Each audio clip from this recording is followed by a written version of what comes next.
So much firepower for 9Pandas right now. Refresher completed for Miro as well. You're going to have double arena in this fight as Yotaro tries to force the engagement by committing for the Roshan. He has heart here. It's not going to cost him too much. They're giving up the high ground. Solo He immediately tries to jump in to get the initiation, but he dies immediately. But the arena, it catches 3 inside. Immediately the fear going off on the side. Yotaro going to chase after support. Spots Kiyotaka, but he's just waiting for his heroes, his allies, to get out of this arena situation. The Chain Frost still bouncing around strong, but the BKBs are eventually going to hold strong. And Taris is going to be swept up as Yotaro finally finds a mark there with all these illusions damage.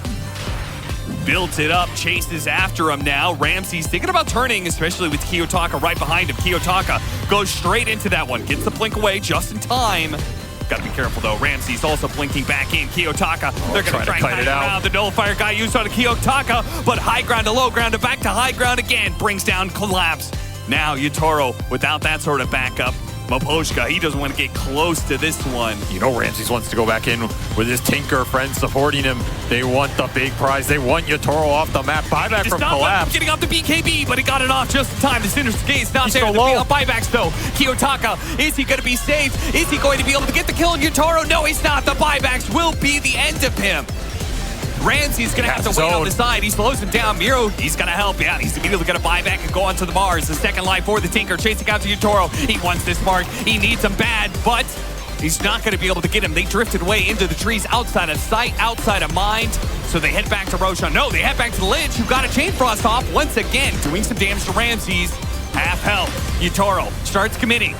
Does manage to dodge the spear. That's a big one. Goes for solo. Goes for Ramses. Which one are you going to go for? He got him. Man, finally managed to buy for Ramses. They're going to chase after Ramses. Kiyotaka. One more. He goes for the lasso, but the axes will cut him down. They finish him off, and that 9Pandas are left with just Ramses in this fight. It was right on the edge. Well, not solo, but yeah, solo hunt. Do it by himself. You see Kiyotaka on a hawk. He got the... Oh! They got him! The bash! The arena to try and bail him out here. Kiyotaka running. The Terror Wave helps as well. He puts himself on the wall, and it looks like he's going to be okay for now. Another attempt for Team Spirit's going to have to go. Meanwhile, the fight rages on inside the arena. The Chain Frost bouncing around. The fight farther up. Laurel is controlled up by the lasso, but they don't have the damage to deal with him right now, while Yotaro went for that Tinker, and he did not get him. They're going to buy back immediately on solo. Ramses, he's going to be chased down if he's not careful. He knows he needs to be able to reset. Wait for Kiyotaka. Wait for the second life. Now he jumps forward. Kiyotaka. Split cheese on Laurel. That's a big disruption too. Ramses a little bit low. He's got to be careful. He has this Thunder ready to go. He spots Yotaro, but he's Bloodthorn. Oh no! He's Bloodthorn. The laser's going to be able to help him out, but he dies still the same. Buyback from him. He bots twos into the middle of this fight. Does he have a Terror Wave or just do melee for him? The Bad Rider's going to be the target. First up, Ramses. He can't hit anything. All he's got is his Thunder. He doesn't have mana. He doesn't have Terror Wave. What did he come into this fight for? Kiyotaka. And it's just a body. It's a body for Kiyotaka to try and 1 versus 5. Can he do it? 1 versus 10 with the buyback. He's out of mana. He's out of life and he's dead. He's got a buyback. So does Antares. But you can always position a Clockwork or an Enchantress in front to just tank the jump and have a buyback. And that is what will happen here. Quickly run over Tofu. They had pretty good burst damage. Quinn, Scythe, forced Snap to get him out of the Split Earth, but a vacuum back into the wall. Great jump here from Ace. Not the immediate follow-up, but now here comes Durantio. Glimmer Capes is getting Y out of here. And we got two with the Ice Blast as well. We got them both. And the Primal Beast onto 2 of them. That's going to knock out Quinn and Durantio right away in the fight. A beautiful jump by New that calls the fight immediately. Now if your A dies, who cares? Because Shiro's here to clean it up. They back on Quinn to be able to take this fight. The chain stun, can they get him? It's so cool! Team walks in now, he's going to be able to get the Chronosphere. If Quinn dies again, that's a dieback. Does he have the damage? There's no mana on you. After one, this charge is going to run him over. He's dead as well. What a turn from LGD. Oh, you did him dirty. You did him real dirty here. And now Tofu running for his life, but that is going to be a dieback. You cannot run from the time dilation as it freezes gaming in their tracks. Just absolutely disgusting jumps from the LGD cores here, man. They're down 20. It's not worth very high with an A ult on top. That might just be guaranteed kill. And you're happy with that.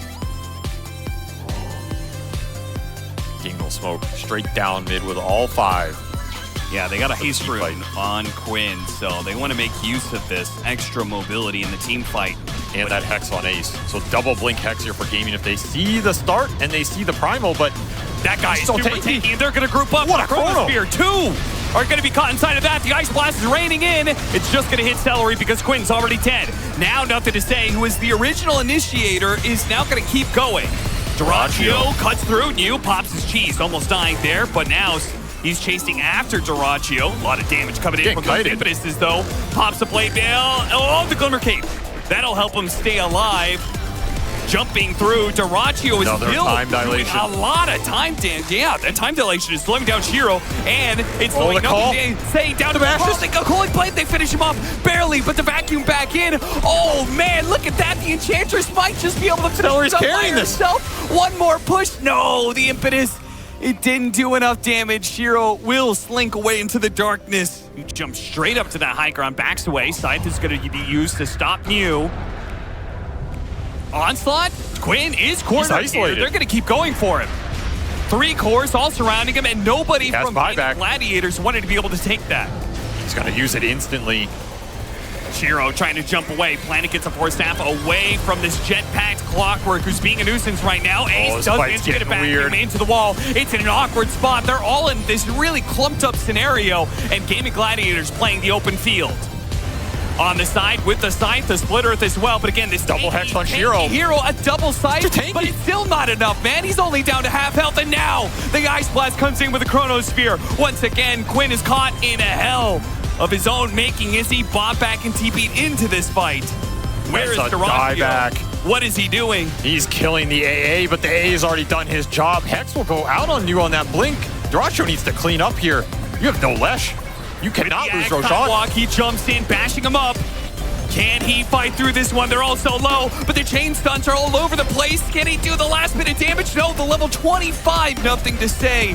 Holds him for the full duration of that ultimate. Oh, the Invis barely got Mew out of that one. And on the other side, blinks out of the hookshot too. He is dancing around all of Gaming Gladiators. They cannot touch this man. A nullifier desperately thrown out, but you're not getting him, Tofu. Give up on it. You know he's going back in here. Oh, he wants the final blink stun, and he's gonna get it. Mew just puts his dancing shoes on, and LGD run that fight into a corner, jam everybody up in there, fighting a wall that was good. This is actually insane. Because Lincoln's popped, and nothing. Trickster Cloak. Save is gonna blow up on himself. With that reactive taser. Oh, they moved forward. Yep, more mines being activated. C.SMILE will pop the BKB. And nothing again. But there's the rupture. And now the duel comes in. But there's the Wind Waker. Nightfall pops his BKB and just applying so much pressure to C.SMILE, who finally gets crushed. Will buy back into the game as Pakaz trying to gain some life. Has to pop the BKB for himself as Nightfall trying to get some space, but he will fall instead. 84 seconds of no Terror Blade. And BetBoom with 2 buybacks have to try and win this fight without their position 1. Pure has to walk through the wall as Pure is just slow to a crawl because of this tombstone. And Pure, despite having the BKB, will likely get bashed and brought down, and indeed that is the case. So 2 dead in the current state of things for BetBoom. He can't win the fight. Like, he's just got so much protection as well from the Darkseer. You throw an illusion in the mix, throw all the buffs in there. Now C.SMILE has that talent that gives him debuff immunity now at 25, and Pakaz and company can now get their first set of racks in the game. What a game it has been from both sides, really. He's like 6-shotting melee racks on Legion right now. Oh my god, he's also dying to mines. Don't say anything nice, Cinder, and you will curse them again. Duel coming out. It's a Lotus duel. It is. He's gonna catch up. I don't know. He didn't win it. Oh, he actually died though right afterwards. As now Pakaz is going to get off a rupture on the GPK. They will eventually get the range racks and likely the melee as well. Doom will be back in 5 seconds. Fortifications popped.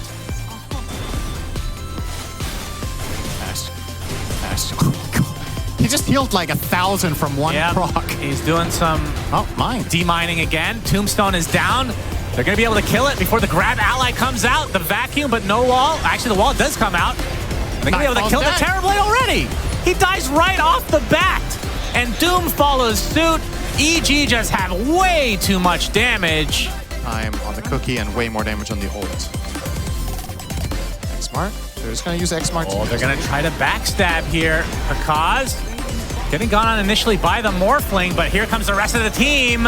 And look at this damage onto the Snapfire. Already at half HP, gets doomed as well. Stomp comes out, second doom onto c.smile.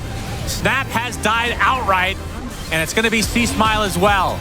So just like that, it's 5v3, still with the Aegis on Pakaz, but he's going to get surrounded here pretty soon. Gets off the Earth Shock, gives him a little enrage buff, but gets brought down now and will be totally surrounded. And actually gets the blink off. Enrage. Good luck. Not up for another 5 seconds. Big fight for BetBoom. Yeah, so that's not the case. Yeah. Production's telling you you're a moron by putting that graphic up. And now the Racks are in trouble for EG all of a sudden. Oh! Charge in from Toronto, Tokyo. Beautiful shackle shot that somehow extends globally now. They're going to find 2 kills off the back of it, and they're going to just try to end the game here. 66 seconds of no Pakaz. I don't see why not. They're going to push extremely fast, but the CANCHA will be back.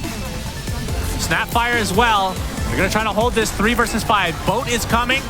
BKB, but he gets doomed right off the bat. They're just going to focus down the Ancient now. Oh, okay, the Mystic Flare doing quite a bit of damage, but Nightfall, he's going to be able to finish this game out. And c.smile and company continue to kill these mines as the high ground advantage again for BetBoom. Oh, but the glimpse back, they're not going to be a grab ally for this Holy fight. Laguna Blade deletes him. Does have buyback, though. Will likely expend it here. Indeed, that is the case, as Pure is ruptured. And Mortimer's Kisses is coming for him, but you see the Healing Ward getting such good value out of this, basically mitigating all of this. In fact, he's just going to get the Doom onto the Bloodseeker, and now can just walk off everything else. The Undying has died again. That is a dieback. As Matthew pops his BKB, but he's getting pursued by GPK with that ridiculous range. Glimpse back into his arms. Down he goes again. Blast off connects onto the Bloodseeker. Pakaz pops the BKB, trying to right-click his way through this. Is against the Juggernaut. E-Blade on his teammate, I believe, to save him for the time being. Nice cookie from Whisper into the Scatterblast. GPK, another deletion. He's going to reformat the entire EG squad. Gracious. Only one survives and only one buyback right now from EG.